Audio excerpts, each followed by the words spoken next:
Over the last number of weeks, I have been working to exhume skeleton after skeleton out of Michigan's last-in-the-nation lack of transparency cesspool. Skeletons like the $1 billion, often phantom, earmarked enhancement grants.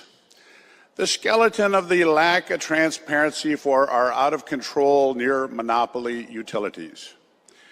The loudly rattling skeleton in the governor's closet moaning despondently about her trashed promise to institute FOIA in her office.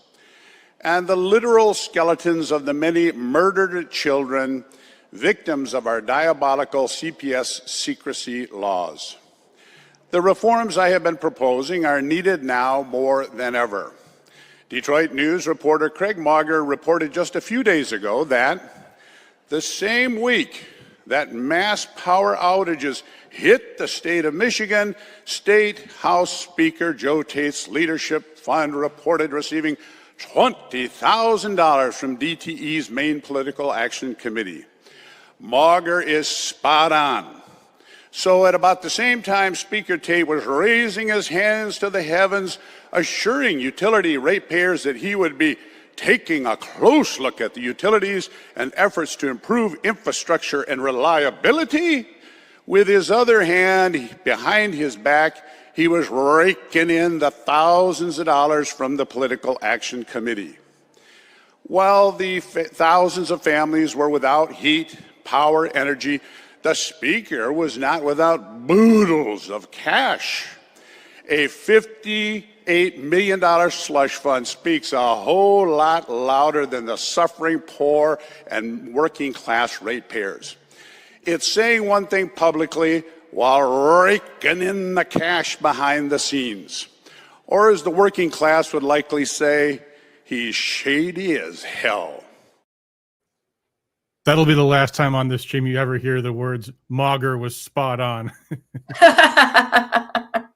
But yeah, that was Jim Runestad being a great legislator, which is something that, I mean, I had a lot of footage I could have chosen from for that opening clip. But hey, guys, welcome to the Rescue Michigan Sunday night live stream, where we're talking about a few things going on in Lansing, although this particular occasion was in Detroit.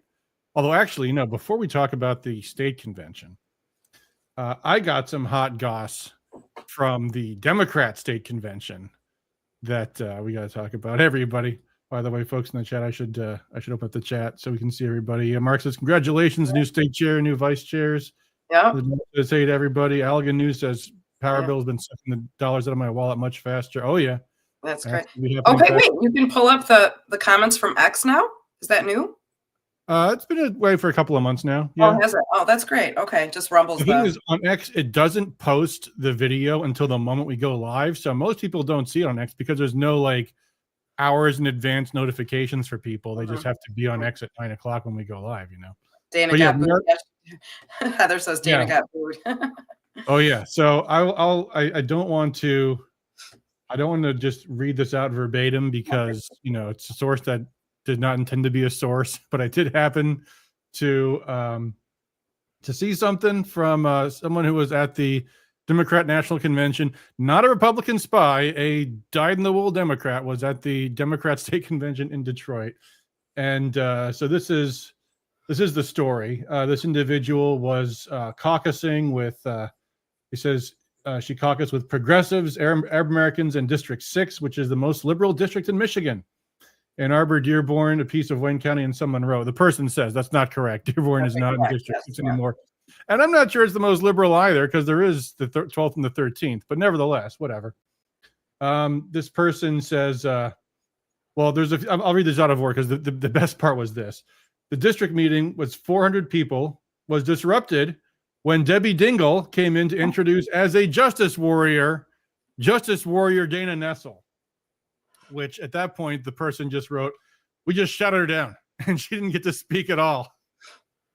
The person wrote that if only Debbie hadn't lauded her as some kind of Clarence Darrow. Well, let's not get into the Scopes trial or anything like that, but I don't think it would have made much of a difference. Honestly, I think they were ready to go. For those who don't know, Dana Nessel is prosecuting a bunch of, I want to say 11, but there's also 7 others charged with something else, a bunch of pro-Palestine protesters at U of M.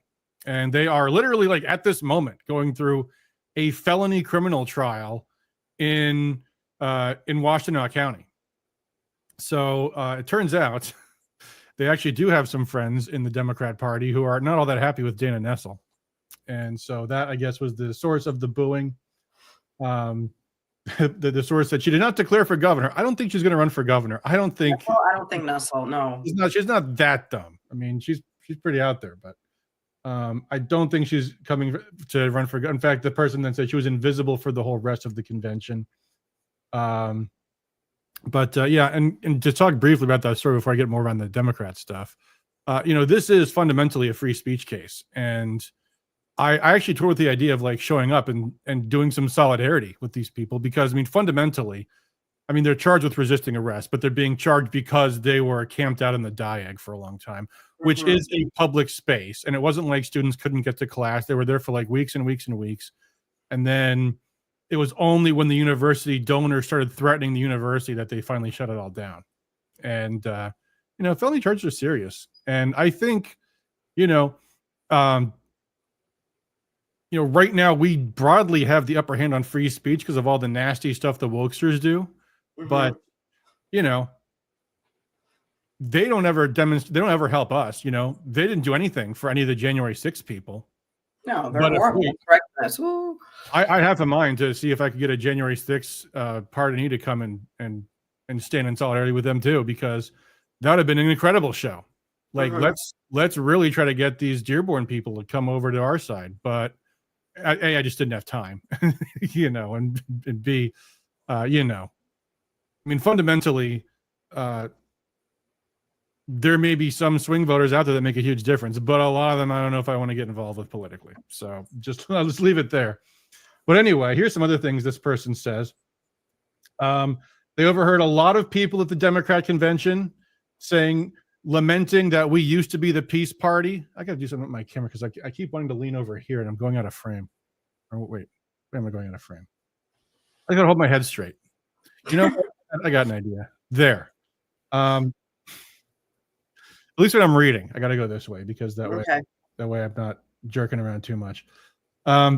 We used to be the peace party was repeated several times. Lots of regret and remorse expressed about last summer's debacle when a large majority made up of young, quote unquote, uncommitted people demanded Kamala change her policies were shut out of the voting at the August convention last summer.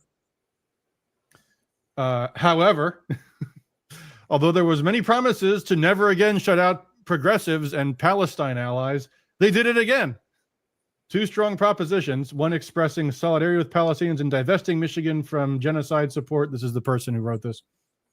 Were A, not read out to the membership, and B, killed, they said kited in a very confusing and speedy manner to the Central Council.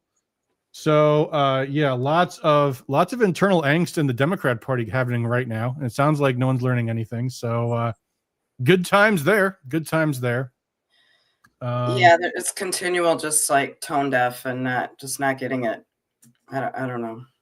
But, I mean, hopefully it'll just keep helping us. I mean, let them keep hanging. I mean, if anybody cares about the Middle East, like empirically speaking, Trump organized the ceasefire and the killing stopped because Trump took office. Period. End of story. The end. I mean, that may change, but as of now, that is the scenario. Yep. So good luck. I remember I met a Palestine protester when we were doing something during the election season. He said, "You know what? My people survived 4 years. If Trump will survive another 4, it'll be fine." It's Biden that's causing the killing right now, and that's who we're protesting, him and Kamala. Yeah. So, you know what? Hey, guys, I mean, this is an opportunity if we want to reach out to new large sectors of voters in Michigan that influence statewide elections. That might be a good place to go. Just saying. Anyway, so that was their convention. Shall we talk about ours? Sure. So we missed you. We missed you at the convention. Well, I missed you. I missed some of you guys personally. I did not miss the convention one bit. In fact, I enjoyed my Saturday and my Friday night for that matter. As I said, I was not really married to any of the state chair candidates. but I'm glad to see Runestad won. And in particular, I think, I don't know how it would have been with Joe Sella. He would have been, I think, a safe choice. And I didn't want to endorse against Michonne because I've known her for years and she's a friend, but I don't know why she was running for state chair. Like that would have been a liability in the elections. She would have been in the news constantly, things she has said already and things she might be saying in the future. And man, oh man, what would she been pulling out if not for the Trump endorsement? I mean, geez. I don't think the endorsement worked one way or another. I don't know. I really don't. I mean, it had to have worked for some people. I mean, are people talking about it? I was at that event in Branch County the other night, and some people said to me, it's not going to make any difference to me. But other people said, like, hey, look at this. There's a Trump endorsement. Now, maybe that was someone who's going to support Michonne anyway. I don't know. But it seemed, that people who were touting it were already voting that way. I mean, I would be shocked if out of 2,000 delegates, there wasn't some people who are like, I don't have any strong feelings, but I know what Trump likes, so I'll go with what Trump says. Yeah, good point. Yeah, probably there were. So, but Runestad almost had it on the first ballot. Yeah, that was when those numbers went up. Wow, everyone. I mean, at least I don't know if everyone, but I was like, oh. So, and Randy Guppy said Trump endorsement doesn't help or hurt in that room. I mean, look, I don't know. It didn't help with Rogers, right? It didn't help with Matt. Well, Rogers got the nominee easily enough. Didn't help in the general, but he got the nomination for sure. Yeah, but it didn't help in 22. Didn't help DePerno. Trump must be burned out from his Michigan endorsements because it has not gone well for him at all around here. And I'm glad. I'm glad because he doesn't know the reality on the ground in Michigan, and the people who he's talking to are not helping him. All right. Well, there's an example. I just think one of the people he's talking to is Michonne himself. And Christine says, I spoke to someone just today who said precisely he supported Michonne because Trump endorsed her. So, yeah, it definitely did help him. But I suspect that the Trump, the White House is not interested in any more phone calls from Michonne these days. I gotta say. Well, my understanding that's too bad. Honestly, I feel genuinely bad for Michonne. But at the same time, I mean, one of the things I thought about saying and I didn't say the other night was Michonne is a lot like me in the fact that I will say whatever is on my mind and I don't care what the consequences are. And I like that. Obviously, I like her very much for that very same reason. But that's also why I don't run for state chair either. DS, are you? We'll talk about Bernadette. Maybe we'll start from this. Are you concerned about Bernadette's affiliation with Mike Flynn? I'm concerned about Bernadette. Period. Yeah. I think, and I said before on the show was it Thursday, that I don't think Bernadette was a smart choice for Runestad. But I'd also say co-chairs are almost never at all relevant in the state party. Like they just aren't. Listen, I don't know. This is my thoughts on this one. Like, and I don't know if it's not usually like this, but every state committee meeting I've attended, Melinda has run the meeting, not Pete. That's one thing. The other thing is, Runestad, I've been to many events where he said he's going to be there and he doesn't end up showing with the scheduling conflict. And he sends that lady with the white spiky hair. I'm sorry, I don't know her name, but is that going to happen? And we're going to start seeing Bernadette kind of, being his representative at things. I don't know. And, like if he has a floor vote, like he did last Thursday, he could not attend the debate, the candidate forum, whatever it was called in Macomb County, because he had to be on the floor of the Senate. So what's going to happen there? Typically when the governor, president, chair, whoever is not available, it's the co-chair that goes. So, for someone time will tell. But we could have more knowledge with the amount of time she's been in the party, and that's kind of, not that I've only been around 3-4 years, but I know I've learned a lot in 4 years, and I've seen a lot of people in 4 years haven't learned a thing. So time will tell. But I will say this, and as I was going through some of Jim's old Twitter posts and things, and seeing just the scores of not just like, he doesn't just do the red meat events that we as Republicans like to see. He's also done like gazillions of events with like Chaldean outreach, Indian outreach, Muslim outreach. Like there's a reason why he got elected over and over again in Oakland County, Michigan, where his district, until only this prior election, was he in a safe seat.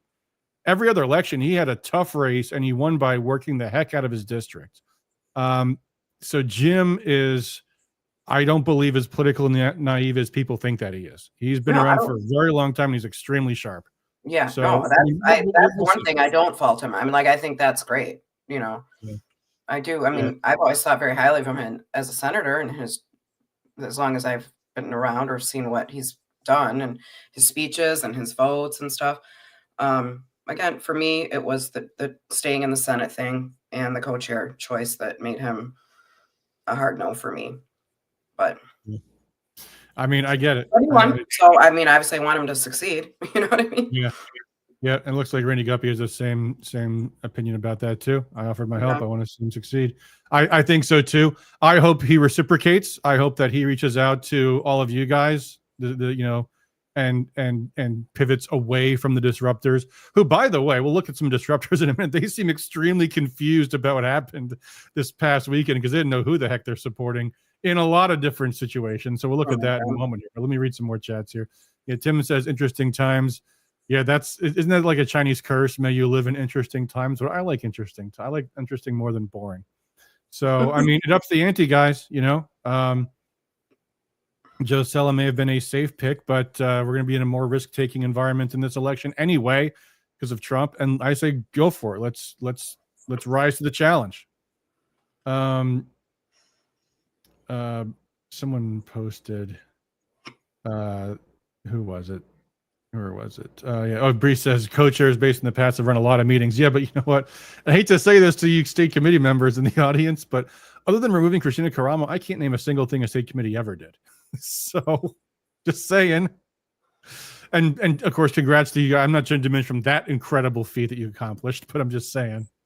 I mean, typically the Republican Party more or less is the chair. Like the state committee doesn't pick the general counsel or the executive director.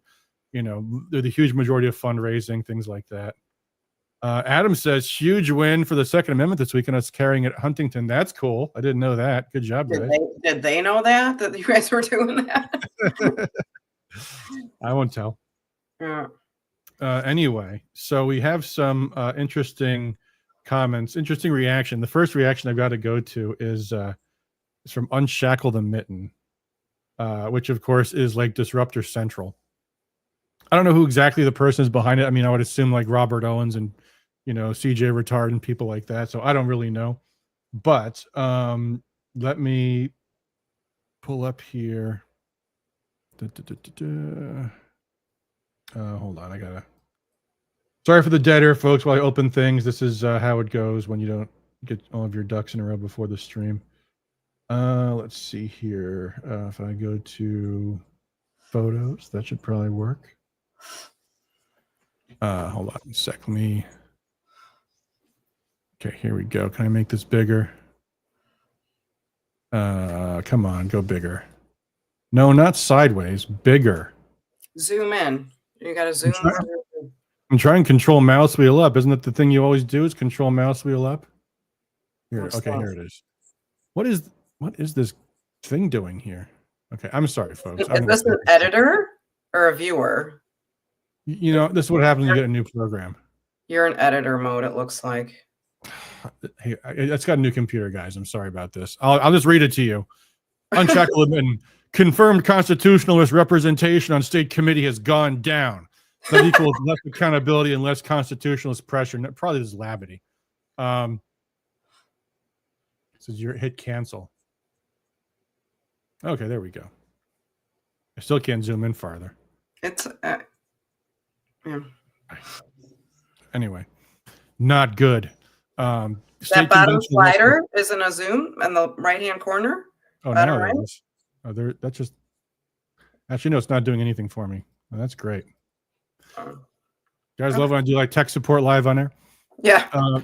Anyway, State conventions elections were done with highly corruptible tabulators, and the rules of alliance to travesty went unchallenged. These people must never use a calculator. Win for the sane people. Any and all of the candidates on the ballot could have taken the opportunity to fight for free and fair elections and chose not to, including the winners. Good for them. Thumbs up. Yeah, Randy says unshackled. Everything they said is exactly opposite. Well, it's funny because some of this stuff conflicts with other things other disruptors have said. So let's see. Vice Chair Rolla Mackey is an unchallenged rhino. Well, she was unchallenged, so fuck off. Maddock endorsed Vice Chair Christian Matharani is writing hit pieces about the D4 constitutionalists. Good for him. I didn't know anything about the youth chair candidates. Christian's a youth chair, I guess. He's one that won the youth chair. Yeah, he did win. Yes. Mm-hmm. Okay. Well, good at him for calling out the D4 people. Vice Chair Cheryl Constantino, sad to see she made it because of what she's done in the 13th. You know more about that than me, Patty, but whatever. Yeah, she's just been well, come on. She's with Copus and Ann Clark, part of that whole MRP new constitution stuff they were trying to do. You know, I mean, yeah, people. Yeah, Rolla says that group called me a rhino, and these people are scum, and we're glad we're glad to taste their tears tonight. And I'm wondering then, like, did she have that Susan Kokinda go up against Hassan? Because Kokinda's from the 13th and Hassan's from the 12th, and I don't know. Anyway. Oh, did Hassan lose to Susan Kokinda? By a lot, yeah. Unfortunately. But you know what? Like I told him, I'm like, you know what? You don't need the party. The party needs you. Yeah. And he will be more effective outside the party. So anybody, like even with Marion Sheridan, right? She's got Lakes Area Tea Party. She's got Michigan Conservative Coalition. Did Marion lose too? Marion lost. To who? Chris Long. Who's that? I don't know too much about him. He allegedly was big in the Goshen thing. I don't know. And I don't want to, that's all I know about him. But, I mean, it's not the end of the world. You can do more outside the party. And these people have already shown that they can. I mean, especially Marion, with the election inspectors. I mean, come on. So. Yeah, exactly. They want the title, they want the position. They think it's important. That's okay. Yeah, I honestly don't know why anybody seeks these positions, to tell you the truth. Yeah. But it is what it is. I mean, the only reason why we ever got involved in the beginning was because when they were manipulating the rules in the presidential race, but that's all like a non-issue for at least the time being. Mm-hmm. Anyway, now they go on to whine about, and by the way, I don't really know what Hassan did, honestly, personally. I'm sure he did a lot of outreach. Susan, she's been kind of involved, right? Hasn't she been? I don't know. She was doing Operation Watchdog stuff for us a little bit a couple of years ago. Yeah, I don't know too much about her. I just, I thought Hassan did a good job. Look at what happened in Dearborn, right? Him and Rolla, I'm sure, had a lot to do with that.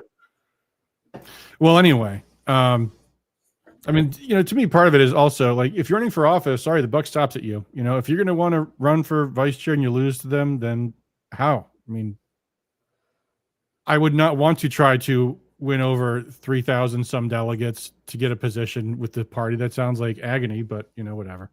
Mm-hmm. And like I said, I've never known of any particular thing the vice chair did in that capacity at all. Even Marion Sheridan. She's done tons of great things, but what did being a vice chair do other than being a title she had? Mm-hmm. I don't think I actually gave her access to anything. I could be wrong. Oh, Rolla says Hassan will be working with me. I've spoken to him today. Well, good for you guys. I'm glad. Mm-hmm. Dan Lawless says nothing wrong with Susan. She's been very involved with Trump's agenda. Personally, like Hassan better. So actually, people think Susan should run for that House seat that her husband ran for last time. Oh yeah. There's people that have been saying she would be good. Jim says she's active in the 13th. Mm-hmm. Okay, so there you go. That's and for actually you guys watching the stream probably don't know, but that's the Detroit, the Detroit district. Grosse Pointe, Allen Park. Anyway, let's get to the fun stuff. This is again from Unshackled and Mitten, which is Disruptor Central here. MIGOP. I'm sorry, it's not MIGOP. It's MIGOP chair Jim Runestad has not yet stated or implied that he will use the U.S. Constitution as his standard for internal party accountability, electability, or governing. Probably untrue, because he probably did take an oath to uphold the Constitution. He probably did get sworn in, but even if not, like, who cares? Jim has a 14-year career as being a constitutionalist hardcore. We'll look at some of that tonight too, by the way, because there's been some votes in Lansing to talk about this past couple weeks. Well, we'll get there. 2, stated or implied he will do everything as part of, like, he didn't jump through the hoops we told him to jump through. Like, he doesn't owe you guys anything.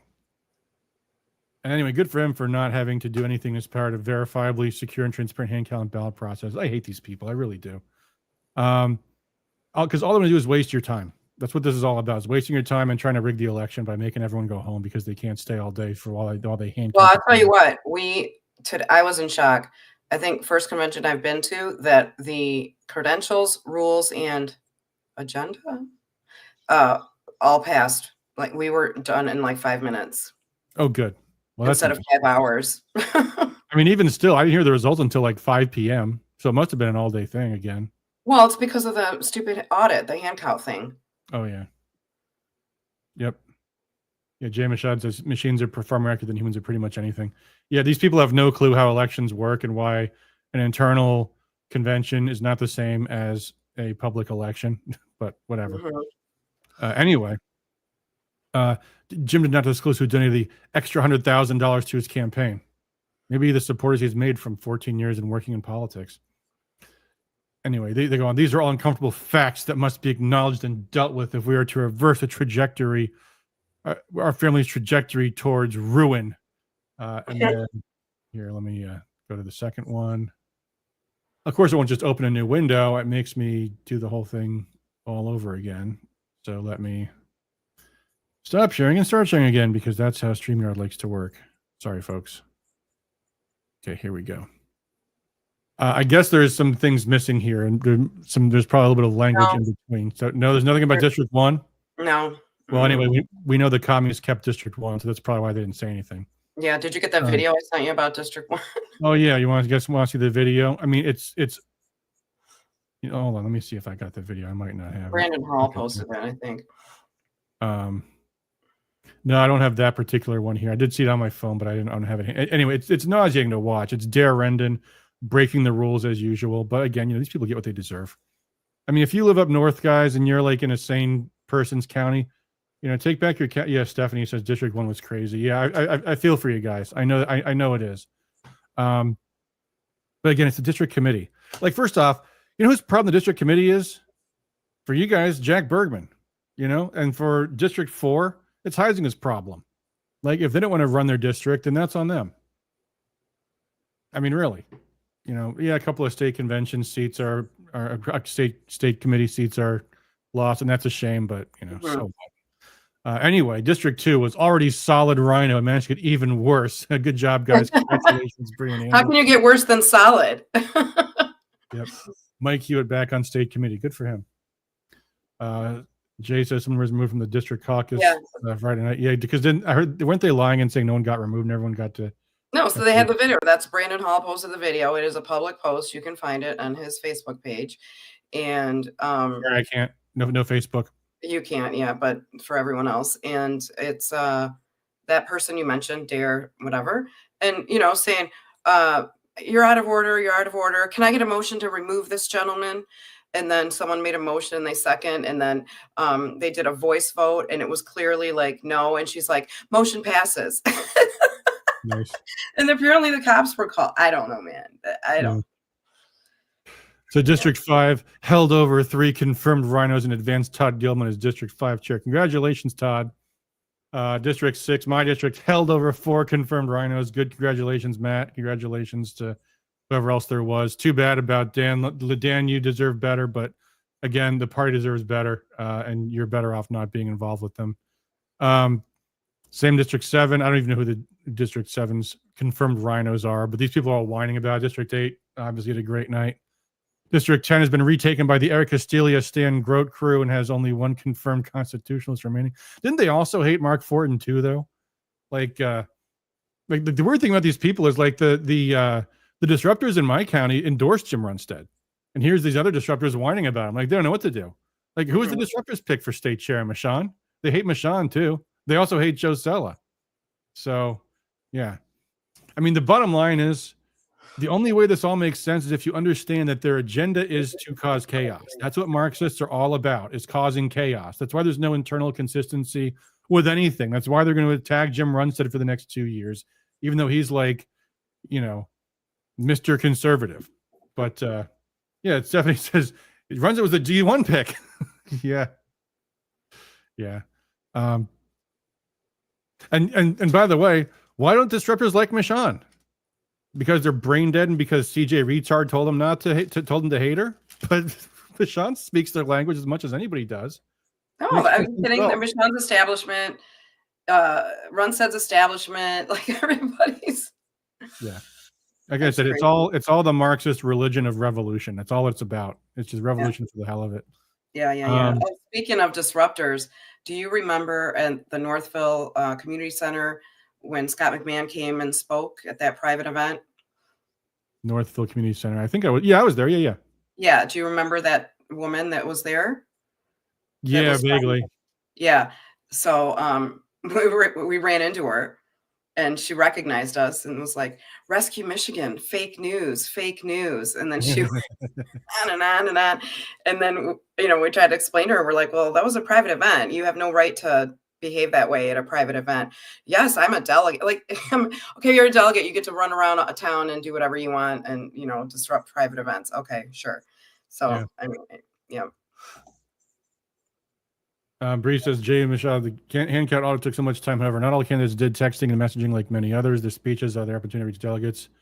Well, I mean, yeah, the hand count was certainly the big time suck. Although, the nominating speeches, come on, 2 hours. Was it really that long? Jesus. I think so. Man. Duly elected, just like the F-250 duly. Yeah. Jay says, if I recall correctly, the Maddox campaign attacked Runstad as being Karamo 2.0. Oh yeah, I mean, I've heard that from people too. I wouldn't worry so much, guys. I know some people genuinely think that, and I understand why they think that. With Bernadette Smith on his ticket, but again, I think you guys are underestimating Jim Runestad. Like, he didn't get to be a state senator by being a dummy. Yeah.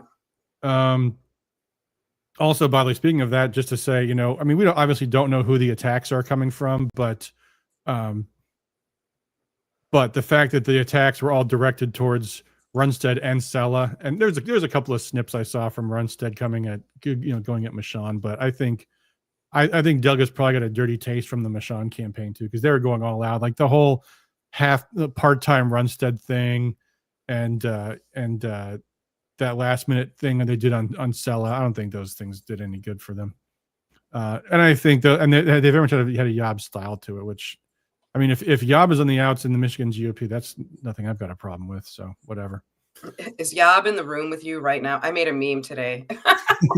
The psychiatrist couch, the psychiatrist in the bubble. Like, is Yob in the room with you right now? For everyone. Well, I mean, seriously though, like, Jim ran a fairly clean campaign, as did Sella. And when you saw, because when we saw both of them at the forums, Sella tried to rise above it and say nothing. Jim and Michonne were punching each other left and right. And that's why Sella won he won the debate in Canton at the forum, meaning the most people afterwards were like, I'm voting for him. Yeah. They liked, that they didn't like the back and forth, but yeah. Well, we've got some more videos and things, but we've talked about this for a lot, and I want to get to a couple of other topics to cover tonight. And I don't know, so I've got this Donna Brandenburg video. Maybe just to underscore the lunacy of all this, I'll play Brandenburg News Network. Yeah, I'll play a minute of this just so again you guys can see how just completely out there, whacked out, nuts all of these disruptors are. Here's Donna Brandenburg. Good morning. Where did all the children go? This is Donna Brandenburg News Network. Today, I have on Vicki Davis, and we're going to be talking about the inland ports as well as some disturbing facts about how things are moved around. And then Ryan Matta, where are all the children? Where have they all gone? He has been doing a great deal of investigation. He's made a couple of documentaries, and we're going to be talking about that this morning. But I did some posts over the weekend that I thought were fairly significant as I was doing my research into not only U.S. politics, but especially Michigan politics. We're looking at this week the MIGOP picking a new chair, and I got to say, I am so disappointed. It's not even funny. When we look at Michonne Maddock, we've got some serious problems, and I've outlined this on my Telegram channel. And after her, it's Joe Cella, and I found out that Joe Cella was Eric Prince's room or classmate at Hillsdale. So He at was this a point in time, I think we classmate. need to question everything. How If dare grassroots thinks that they're getting away from the big money, establishment money, I think you better think again. If you'd like to look into it some more, go to my Telegram channel at Brandenburg, the number 4MI. No thanks. By the way, I just looking at some random stuff about Garland Gilchrist today because I was thinking about talking about him as potential Democrat nominee. Because one of the things I didn't read this. One of the things this Democrat also said was, I think Garland Gilchrist is more liberal than Jocelyn Benson. I was thinking, like, why do you think that? And I just happened to look at Gilchrist's biography. He actually went to the University of Michigan. He was 1 year behind me, and he and I were both computer science. So, spoiler, guys, I can't ever run for chair because guess what? Garland Gilchrist was my classmate at U of M. I mean, this is just bonkers. By the way, didn't Donna Brandenburg herself run for state chair a couple of years ago? I think she did. Wasn't she one of the guys? Chad, help us out. I think Donna Brandenburg. Governor. I think she ran for chair.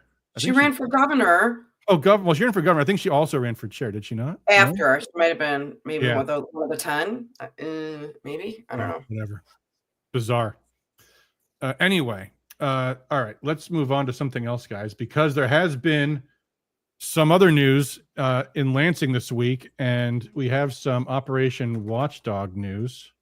So let me pull up what has been going on here. We have, if you guys don't know, Operation Watchdog, we track all the legislative bills. That's redundant. All the legislation in Lansing and everything that happens there. Although sometimes we're a little bit behind, but it's all cut up now. Everything's posted here, including the bills that have been signed into law, which I'll talk about in a second. But there's a few votes here, and there's a few new bills. Not too many. Mostly a bunch of garbage. Mostly a bunch of nonsense. With some exceptions. Although since I wasn't going to say, I was not going to mention this, but since I saw them, these caught my attention. These bills have come up every 2 years since like the time when I was in Lansing. These bills that say, let's allow you to abandon your baby into a drop box. And the idea is there's this company called Safe Haven Baby Boxes, and they've been lobbying these legislatures to pass this thing where you have a drop box that's literally just like a drop box, like where you put your mail, but it's got a sensor in it. And so it knows if you drop your baby in there, it alerts the fire department right away. And there's like some climate control things in there. And it's just like absolutely insane that you would think that it would be okay to put a baby into one of these things anyway. These are red, so these were raised by Republicans. Oh yeah, these are actually, it's funny because one of these came from a Democrat, but normally these Republicans push this and they claim this is a pro-life thing. Like because see, the problem women have, and the reason why they have so many abortions is because if they would just abandon their baby, if not for the fact that they sometimes have to look someone in the eye when you give the baby over to them, because you can abandon your baby. You just go to the fire department or the police station, you give the cop your baby and they'll take it. They have to. But that looking them in the eye part is hard for people apparently. So they've been putting this bill out to create these drop boxes for baby abandonment. And you would think these are like crazy regulated, right? Because you're putting a living baby that you're abandoning into a box, into the side of a wall of a building. And it's been a while since I looked this up, but when I was in Lansing, they were like years ago, they were still pushing for this bill. I was looking to see what the safety tests were, and there's like an actual FAQ on the website for Safe Haven baby boxes, and it's like, are these things tested? And it actually says this. It says it went through the ultimate test when a real baby was delivered into the baby box, and it was picked up just moments later by the fire department. It worked. It worked once, guys. It's safe. It's perfect. It's excellent. But yeah, no, there are bills. Wow. That allow you to, and this has been introduced every 2 years. You can look at the co-sponsors if you want to go to the website, look it up. But these bills somehow they keep getting overlooked because it's been at least since like 2015, 2017, whenever I was in Lansing, when they were pushing these through, and they still haven't gotten through. So who knows? But anyway, that was an aside. First thing I want to talk about is this House Resolution 19. You guys may have seen a few things about House Resolution 19. Lots of posts about HR 19. Here's one of many of them. Michigan House passed HR 19, making municipalities and educational institutions non-compliant with certain immigration enforcement measures ineligible for funding, which leaders say doesn't require Governor Whitmer's approval due to its categorization as a rule change and not legislation. This individual, by the way, I just picked this randomly from a search, but this person happens to be an attorney for the Migration Policy Institute, so surely she is an expert on this. Here is the statement from the Michigan House Republicans themselves. Under House Resolution 19, sanctuary cities and counties not complying with federal law enforcement will not receive federal funding for earmarks or pork barrel spending. House Republicans are making our community safer by ensuring the rule of law is followed in Michigan. And then here is their post where they're rebutting the Michigan House Democrats, who described it as a Republican power grab to strip local communities of essential funding. And they actually say every House Democrat voted today against the Republican power grab, although it looks like two of them didn't because there's no vote from Farhat or from Whitsett. But anyway, the Republicans retort this House resolution withholds earmarks and pork barrel funding due to their non-compliance with federal law. Plain and simple. You're welcome, says with snarky finish there. And then here's Mike Harris, no relation to our friend Amber, state rep.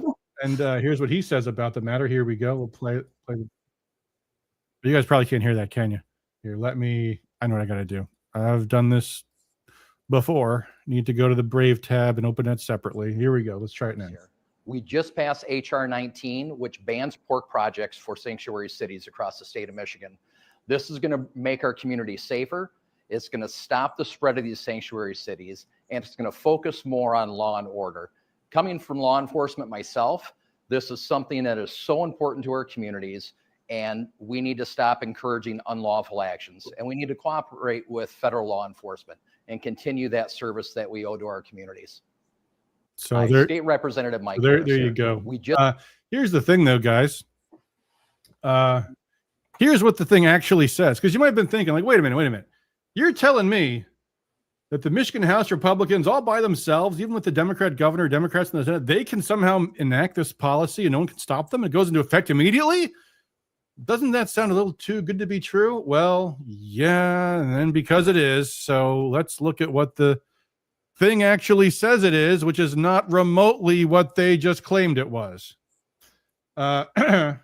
Is a resolution to amend the standing rules of the House to say that no bill or conference report can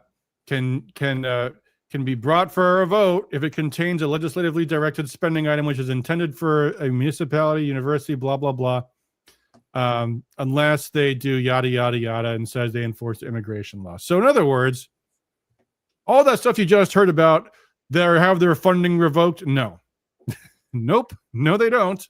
All it says is that in the future, the House rules say the House can't consider a bill that will fund anything that under these circumstances, and these circumstances are an official letter certifying that the ordinances do not require, encourage, or support subverting immigration enforcement of any kind, et cetera, et cetera. Here's the thing, folks. They're just the House rules. Like, the House rules are very much unlike the Senate rules. The House, you ever seen them in the Senate where they say, I move to suspend the rules, and they just go, done. And there's no vote. There's no roll call. I appeal the ruling of the chair. Okay. Nope. In the House, the Speaker is the dictator. So if they need to amend these rules or exempt themselves from the rules or anything else they want to do ever, they can. There's nothing to stop them. So as of now, no, the cash still flows to the sanctuary cities. And the idea is, maybe in future budget negotiations, well, we already foreclosed the possibility of this. And I think they're hoping that the Trump administration puts the hammer down on these sanctuary cities so much that this won't be an issue by the time the budget deal comes up. But does any of this House resolution in and of itself stop anything from going to sanctuary cities? No. All a bunch of BS. So there you go. That's all that was. That was the first thing. Mhm. Was there more? Oh, yes, there's more. Now, the other big story this week was the deal on the minimum wage and the tip credit, which for those who are not up to the news on this story, what happened was in 2018, the Democrat operatives they got the signatures to put on the ballot, unless the legislature acts already, a radical increase in the minimum wage, including forcing tipped workers to get the minimum wage on top of their tipped wage, and also to mandate paid sick leave, which all these things are just absolutely devastating for businesses. And so what the Republican-controlled legislature at the time tried to do was called adopt and amend, which is, okay, if we don't adopt this, it's going to go to the voters, and the voters are too stupid to understand economics, and they're going to vote for this crap, which has been proven by polls, unfortunately. Hate to tell you guys, but that's just the truth. But anyway, so they said, okay, the best we can do to head this off is we'll adopt it, but we'll weaken it as much as we possibly can. Well, then the Michigan Supreme Court, controlled by Democrats, says, hey, no, you can't do that. So we're going to force this law into effect, which is something I didn't know the Supreme Court could do. But they should not be able to do that. They should be able to only put it to the ballot, which is the other option. But never mind that. The Democrat-controlled Supreme Court decided they are the legislature too, and they can pass laws just like the legislature does. They're just like these federal district courts. So anyway, so now the Chamber of Commerce comes to the Republicans in Lansing and says, okay, let's try this again. And this time we'll try to do a little bit less amending than we did last time. Now, the Democrats want, of course, to amend it as much as possible. So, according to, I don't have them pulled up here, but if you guys have been on Republican Twitter in Michigan, you've seen all the victory laps the Republicans are taking. We got a deal done. We got a deal done, guys. We got this amazing deal done with the Democrats. And let's see the deal. Let's see what kind of deal they got, shall we? Okay. Let's see here. First, we have.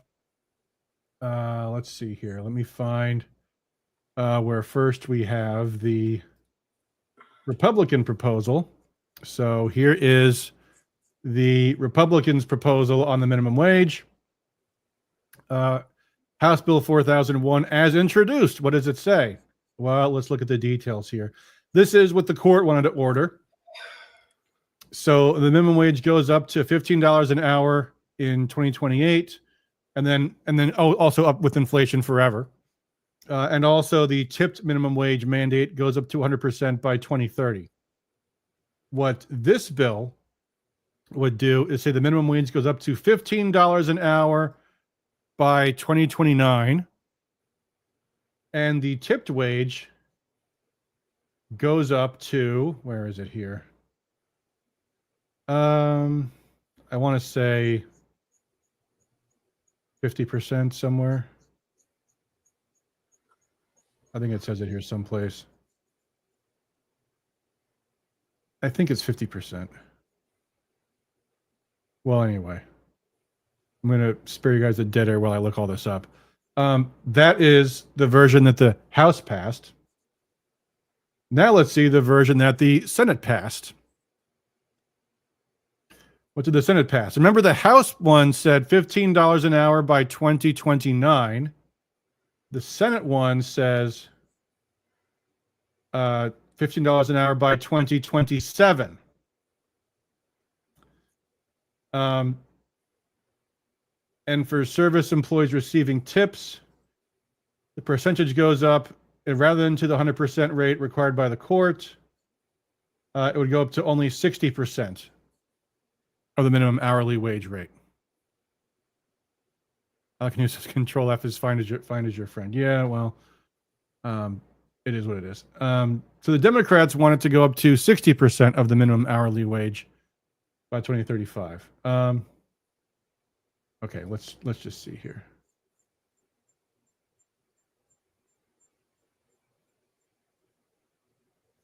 Currently, the tipped minimum wage is set at 38%. Bill repeal the act and maintain the tip minimum wage at the current level. There you go, 38%. So Republicans 38, Democrats 60. Republicans 2027, Democrats 2025. I'm sorry, 2029 versus 2027. Let's see what we actually got. Senate Bill 8, as passed by the Senate, enacted as Public Act 1 of 2025. Minimum wage. Oh, this is the readout of the Supreme Court. Oh, $15 by 2027. So the Democrats got what they wanted with no compromise on that. Tip minimum wage, 50%. So a compromise where the Democrats got more than half. So 38 to 60, we get 50% increase is what it goes up to. So by and large, Democrats got more of what they wanted than Republicans wanted. But here's something that I think is much, much bigger than that, which is that if you look at all the messaging the Republicans are doing about all this stuff, all of them have absolutely surrendered the argument about minimum wage being something that outlaws jobs, that every single bit of this is harmful. And now they're all on record. They just all voted for minimum wage increases. Now they're all out there saying, look what we did, guys. We saved your jobs with a minimum wage increase, which is the opposite of what they actually did.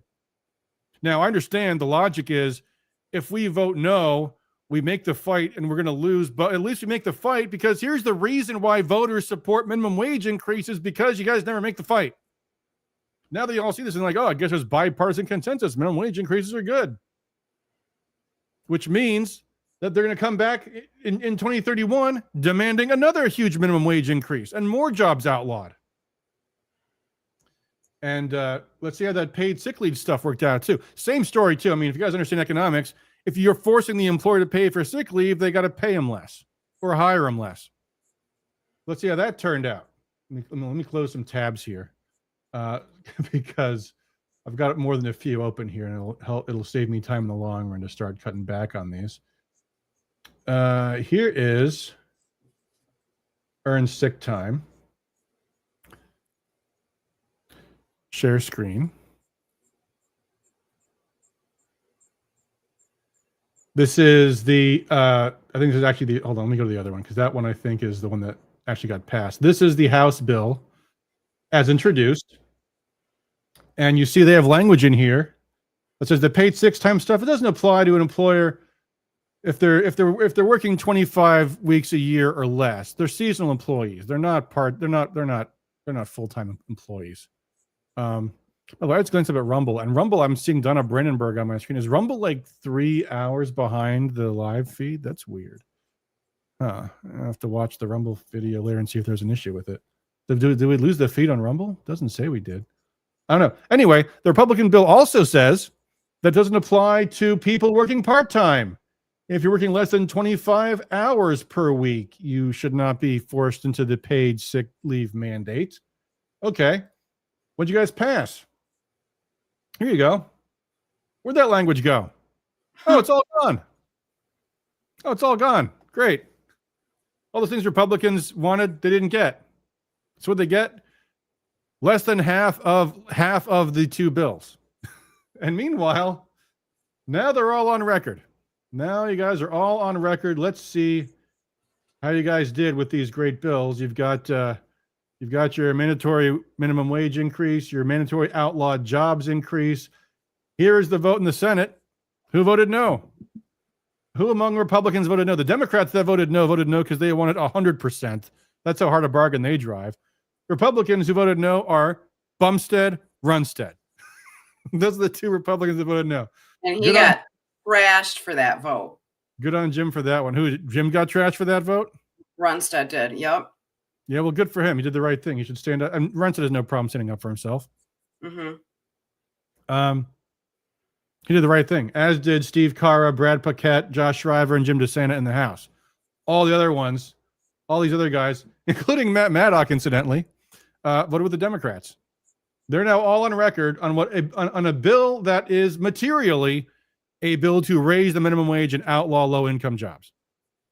like that. And the only answer for that is it was the best we could do. Best we could do is surrender. The best we could do. I'm sorry, man. I have more respect for guys like Jim Runestad that say this is the hill I'm going to die on if I need to, because what you're doing is evil. You are the government outlawing the jobs. You are hurting these people you pretend to care for. Good for him for sticking up for that. So there was that. However, there is something else that also happened to sail through this past week, and it's only through the House yet, but I happen to know Jim Runestad actually likes these bills, which he's wrong on. Hey, you know, not everyone's perfect. I know Jim sincerely supports these things. I think these are absolutely awful. These 3 House bills unconstitutionally restrict the speech of former lawmakers, former executive branch officers, and current lawmakers, which you can see they passed overwhelmingly in the House. And you can see how they voted. These first 2 got more no votes than the third one, because I think a number of lawmakers were like, well, this one is restricting my speech, and I don't want to be accused of being a lobbyist. What these bills all say is you're not allowed to be a lobbyist after you've been a lawmaker, which, I mean, first of all, again, this is how these people get you with these things. You know what being a lobbyist is? Petitioning the government for redress of grievances. That's what being a lobbyist is. You're asking the government for policy.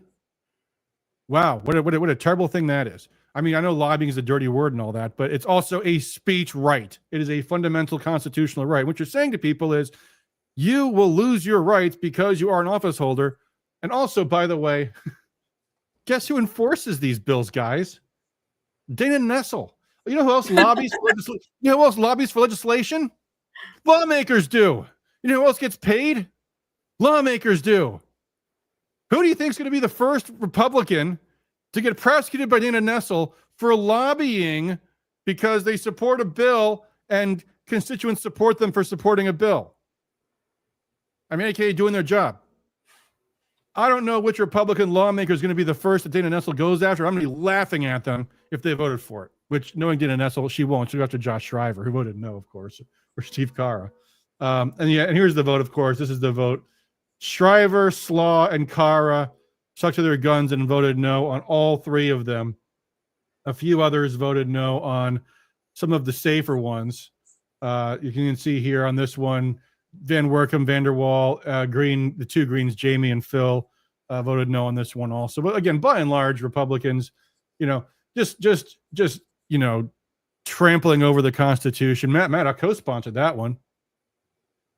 Jim DeSantis co-sponsored that one too. That's funny. But yeah, guys, Herbert from engaging in search and lobbying activities. You mean like what I do when I tell people call your legislator and vote no on bad bills? That free speech exercise stuff. There you go. So overall, what we have in Lansing for this first week, this is like the first couple of weeks there's really been much of anything going on in Lansing. And the things Republicans are doing so far is caving to Democrats, passing unconstitutional bills, and what else was it? What was the other thing they did? Oh, all this top line messaging stuff they know is never going to pass, but whatever. Some of those bills are funny too. Yep, paid sick leave. And that fake resolution that doesn't do anything. There you go, guys. That's Lansing Republicans for you. So, bye. Awesome. Yeah. So, Operation Watchdog. We'll do an email soon asking people if they want to sign up and be a part of Watchdog and help me out with some of these bill recommendations and stuff. Because, yeah, it's bad. Anyway, we're already at 10 o'clock. So, do we want to talk about foreign policy stuff? It's been a fun week in Trump land. We didn't talk anything about Trump yet this week. My favorite video was when they're like asking about the election in Germany, and he's like, Who's having an election? Yeah. He goes, best of luck to them. We got our own problems. Yeah, that was awesome. That was so good. Yeah, that was great. That's my new go-to. Kash Patel got nominated. It was great. And he's going to be on the temporary leading the ATF. And being the ATF, yeah, the ATF. The last ATF leader, this guy Steve Dettelbach, was a complete anti-gun lunatic. And Republicans, some of them even voted to confirm him. That's how lousy they were. But Yeah. yeah, Trump doesn't need to confirm anyone for the ATF anymore now. He probably won't even nominate somebody for ATF. Probably like, all right, we're good. Whose name did I hear today for ATF? Blake Masters.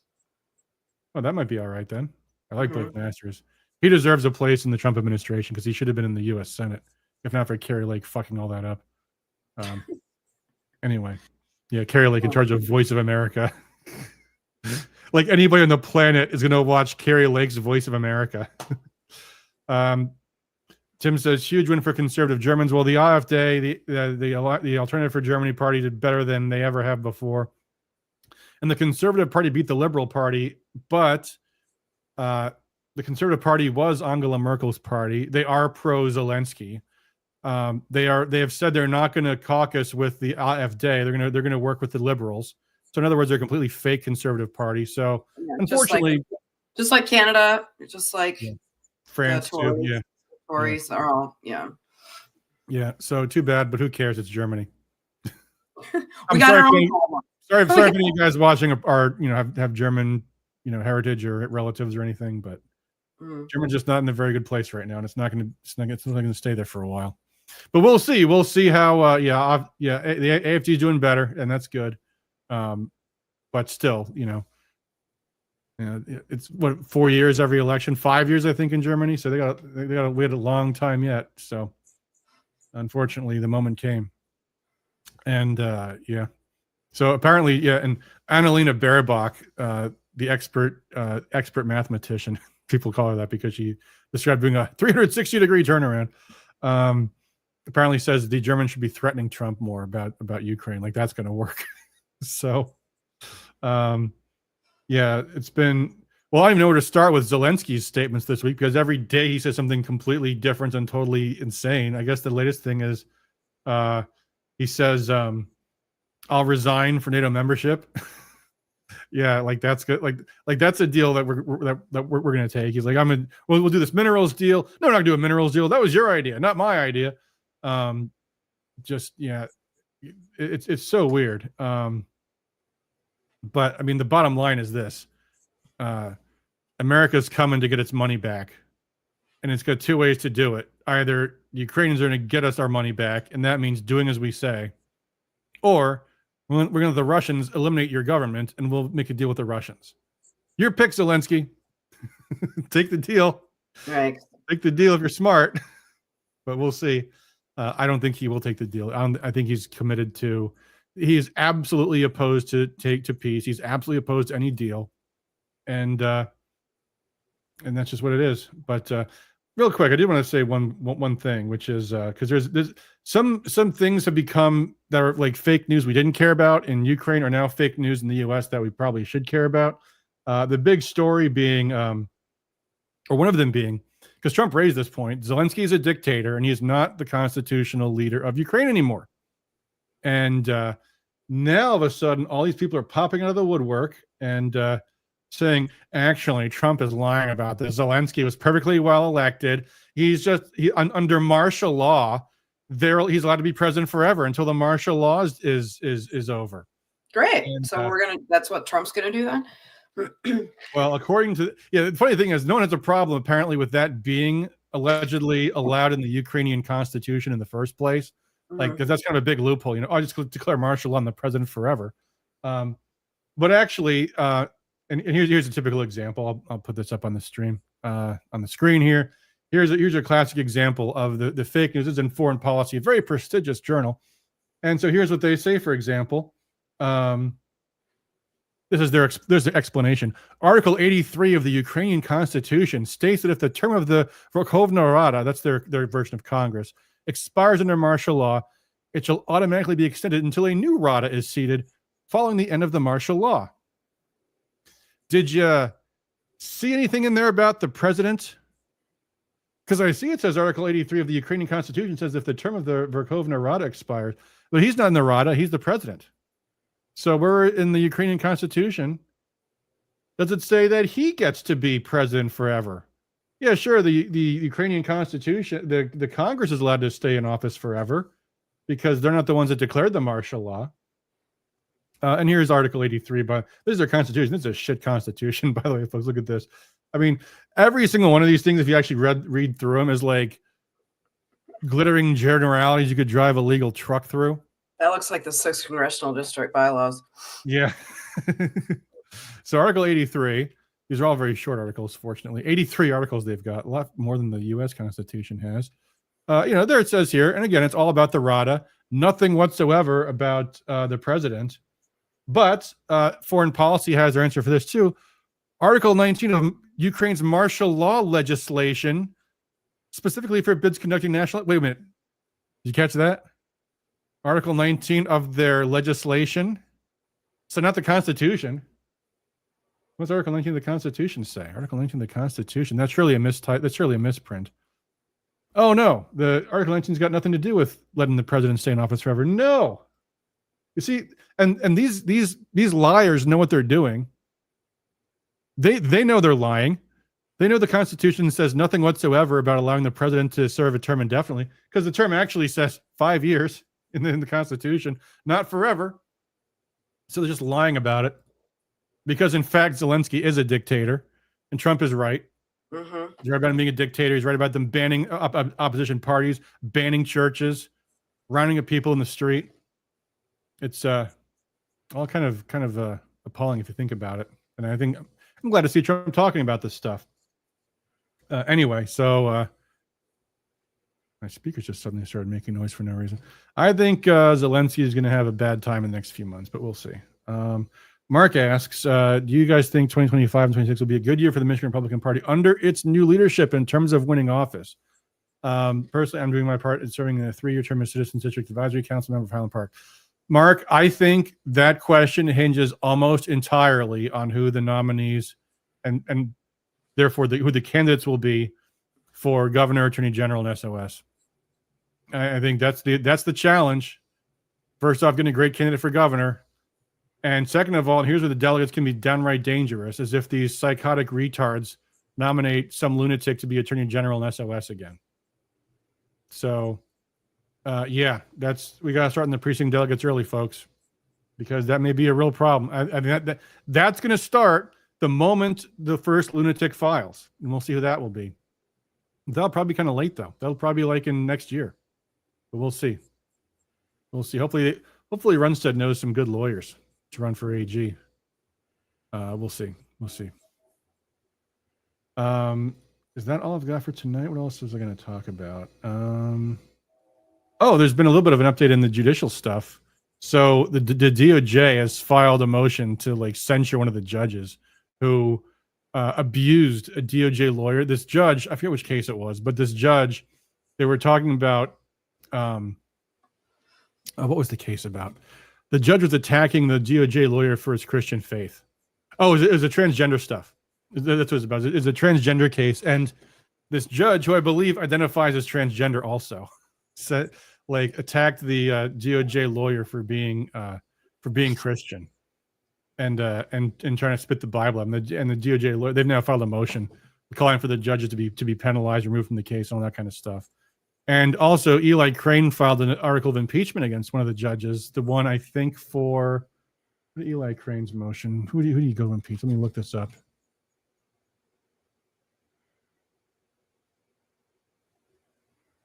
What is going on with my speakers? Oh, I think I know what it is. I think I can fix it. Okay, I think I fixed it. Thank God. I was getting to me. Judge Engelmeyer. That's right. And it was for exercising his Article 2 powers. Engelmeyer responded to an overtly political emergency request by 19 Democratic attorneys general, I believe not including Dana Nessel, strangely enough, aiming to prevent Trump administration officials from accessing a payment system within the Treasury Department. Engelmeyer sided with the state's assessment and blocked political appointees, including Scott. That's right. That's the case where the judge blocked Scott Bessent himself from accessing Treasury records, one of the more egregious judicial overreaches. And so the Trump administration is starting to throw some punches back. So we'll see where that goes. But so crazy times. Oh, by the way, I don't know if you guys saw this news, but Judge Clement is resigning. Yeah. So she was lousy to begin with anyway. So good riddance. Yeah, she really was. She's only 47. Yeah. Yeah. She's very young. Well, somebody over the weekend said that she resigned on the last possible date that she could to possibly run for AG, but not on our side. Good. As a Democrat, yeah. That'd be funny if she did, because then that would settle once and for all. I mean, obviously she's a Democrat. She's pro-abortion. She was pro the redistricting commission, all that garbage. So she's betrayed us on key issues. So good riddance to her. I mean, on the plus side, like now we have a plus 1% chance of taking back a seat with a Republican someday, rather than, God knows, she'd be on the bench for another 25 years or something. Yeah. She was only 47, right? Well, her term came up a few years ago, I remember, and like the notion that any Republican should challenge her for re-election for the state Supreme Court got shut the F down. I think it was by Ron Weiser, but it might have been by somebody before that. Really? Yeah, because they did not want anybody running against the sitting Republican, quote unquote, Supreme Court judge. So it didn't happen. Nobody ran against her. I mean, and the other thing too, I mean, I don't know if Ron Weiser had anything to do with it, honestly, but I know, I feel like there was.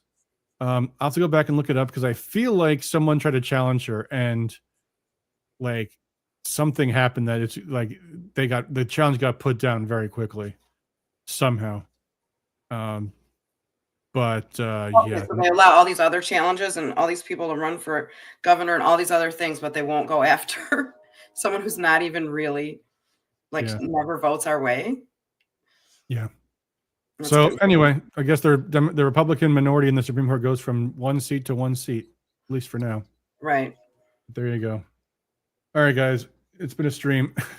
Thanks for joining me, Patty. It's been it was fun. Been a long week.